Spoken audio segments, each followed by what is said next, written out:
ทรงกูระยอมบ่ได้ออกไปไซกันเลยบ่ได้เสร็จผมเห็ดผมเยอะฮะสวัสดีทุกท่านนะแค่กลับมาอีกคลิปหนึ่งเนาะกับคลิป reaction เนาะต่อจากคลิปเมื่อกี้เลยของคลิปของทีเจเพลงของทีเจวันนี้ก็สิมา reaction เพลงเนาะต้อนรับเข้าสู่ช่อง Jackie Man Channel ฮะยังไม่ได้บอกทุ่มอาจจะจะมาเพลงreaction เพลงเพลงของ DX2 เนาะที่ออกมาประมาณอาทิตย์กว่าแล้วแต่ยังไม่ได้ฟังเลยเป็นแบบผ่านๆตั้งใจมา reaction นี่แหละแต่ยังประทันโอเคกับบทเพลงที่มีชื่อว่าแมนวางงามกระดอนะพอบบายชิเจม you know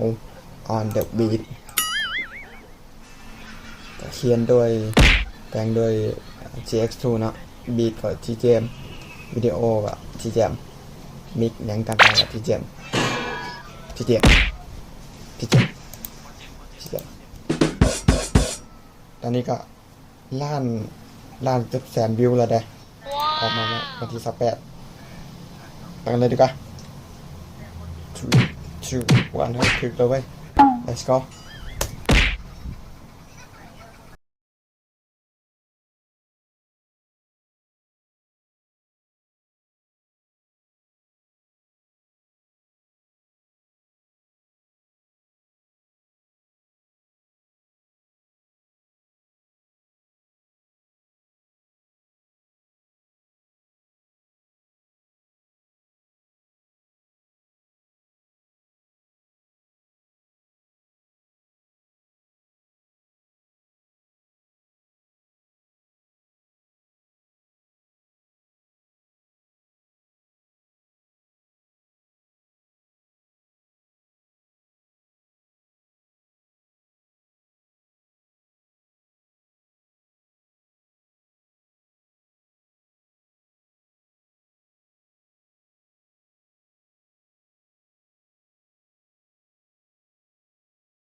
ไตล์แบบวันโลกหัวใจ